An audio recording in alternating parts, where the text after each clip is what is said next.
Konnichiwa! This here is a restoration video for my brother Craig's R33 Skyline. I'm still working on my GMC Sierra that I bought at the auction. In the meantime, I figured I'd show you this. Craig bought this car a while ago for a great price, so we could cruise to some car shows together. The car is mostly original, with only 42,000 original miles on it. However, the paint is looking rough. So I pulled it in the shop and got to work.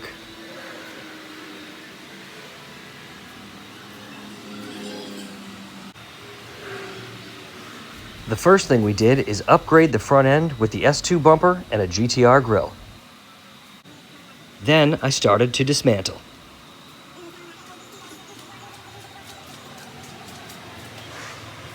I removed all the lights, the spoiler, the door handles, and the trim pieces. Everything came apart like it had never been touched. There was a pretty nasty dent on the left rear quarter, so that's what I worked on next.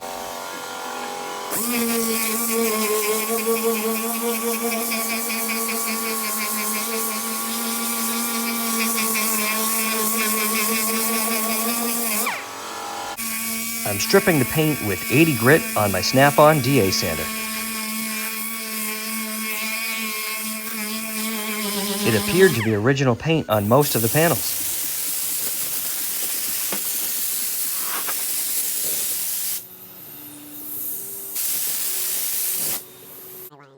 Here is a time lapse that I made of stripping the right rear quarter.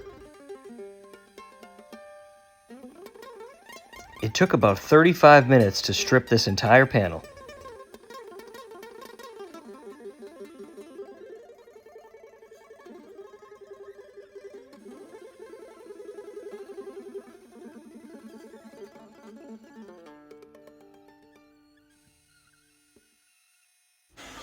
After I was done sanding, it was time to mask it up and get ready for the first stage of high build primer. Here is another time lapse I made of spraying the primer. I've had great luck with this Nason 2K high build primer. I always spray on 3 heavy coats, block sand it with 180 grit and 220 grit, then I reprime it with 2 coats of the same primer, reduced to be a little thinner. This red color that I'm spraying is actually a little leftover base coat from another job. I'm using it as a guide coat. It shows me where to sand and if there's any areas that need more bodywork. Now it's time to spray out a sample of the color that Craig chose. He decided on a very expensive color from the R34 Skyline called Midnight Purple 2.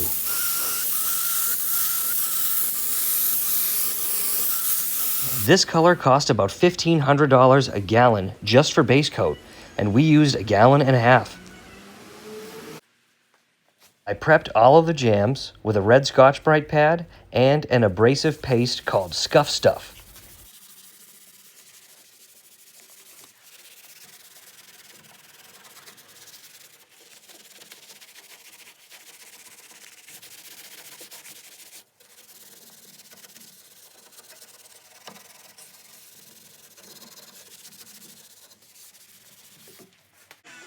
Now that I have all of the primer thoroughly sanded and cleaned with 400 and 600 grit, it's time to mask and get ready to paint.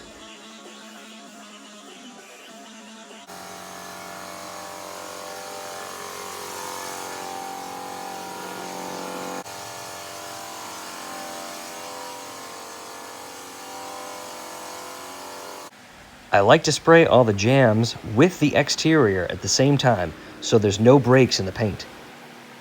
We didn't want to pull the engine to paint inside the bay, so I had to get a little crafty.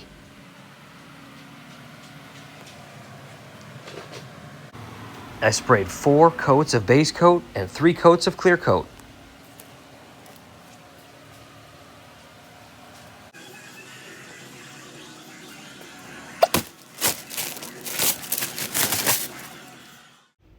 This color is unbelievable. It changes every time you look at it.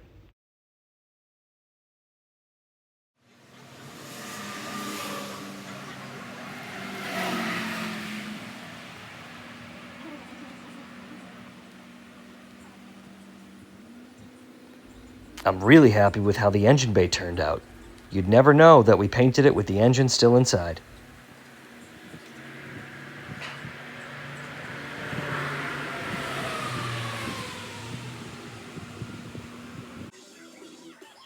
Now it's time to paint all of the additional parts.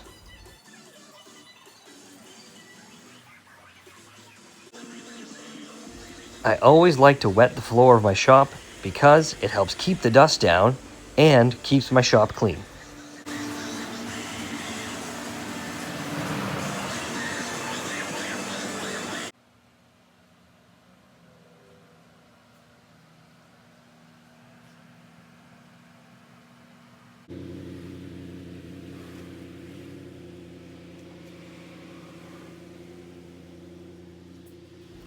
Even after 20 years in the industry, I still get chemical reactions sometimes.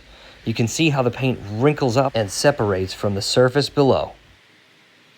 The only way to fix it is to strip off all the paint and start again.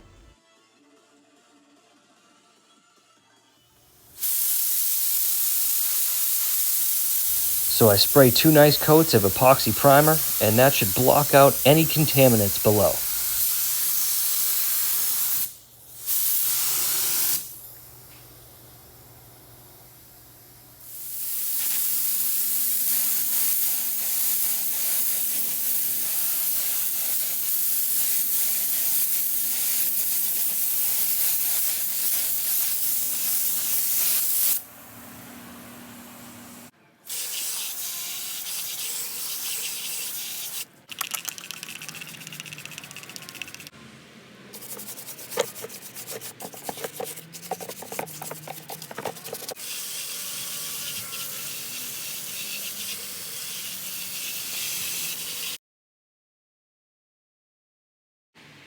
They look a lot nicer the second time around.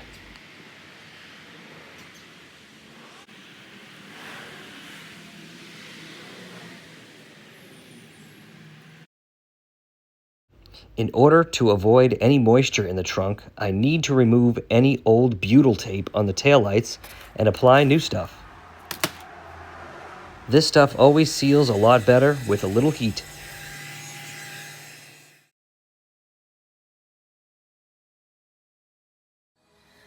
Matsuya cider. What do we have in here? Since 1884. What did we get, Olivia? Ooh, here's the manifest. That's for this one. Ooh, damn. Check that out, girl. All right. It's as big as you.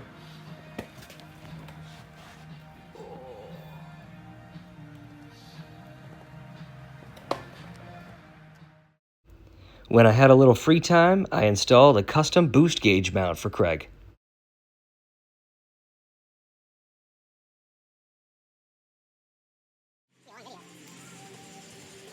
Now it's that time to do what I like the least, wet sand and buff. I sanded the whole car with 1200 and then 1500 to level off the clear coat.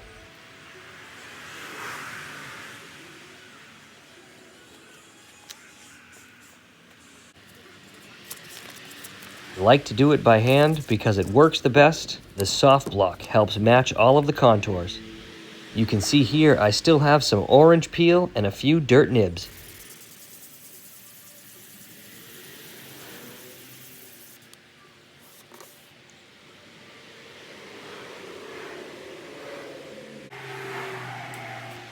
Now that it's all sanded and dried, it's time to polish.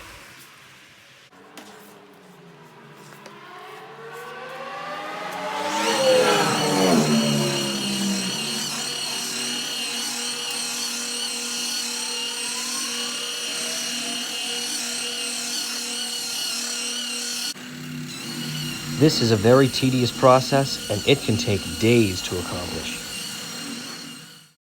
And there we are. I let Craig borrow a set of raised wheels just to make it look a little nicer. After I was done painting, my brother decided that he wanted to roll the quarters. I've been using the same fender roller for about 15 years, and it works wonders. But it can crack the paint, so I wanted to make sure it was nice and warm.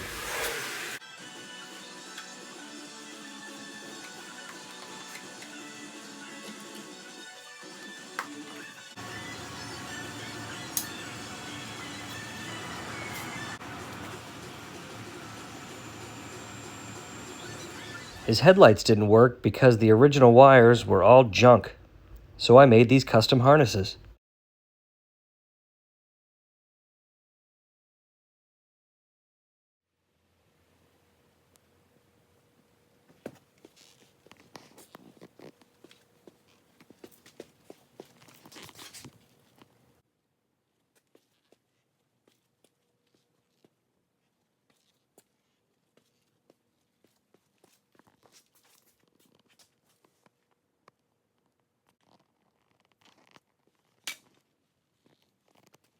Man, these wheels just look proper on this car.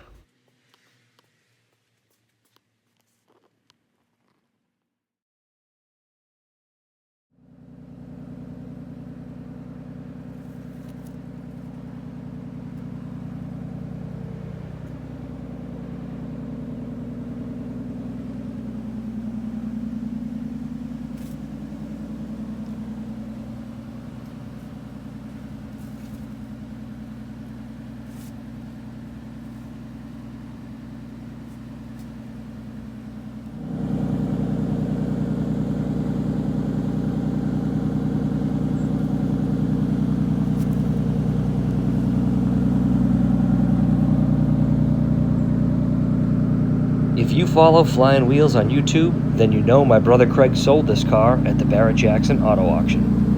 And I'm not gonna lie, I'm pretty disappointed that I didn't buy it off him when I had the chance. If you don't follow Flying Wheels, definitely give him a watch. It was an absolute pleasure to restore this car, and I'm very grateful that my brother gave me the opportunity.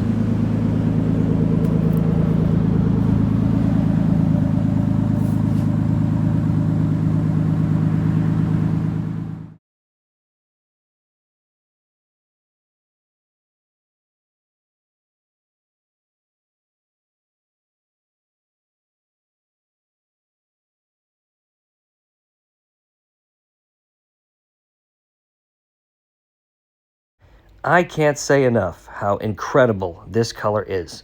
It changes in every different light on any different day.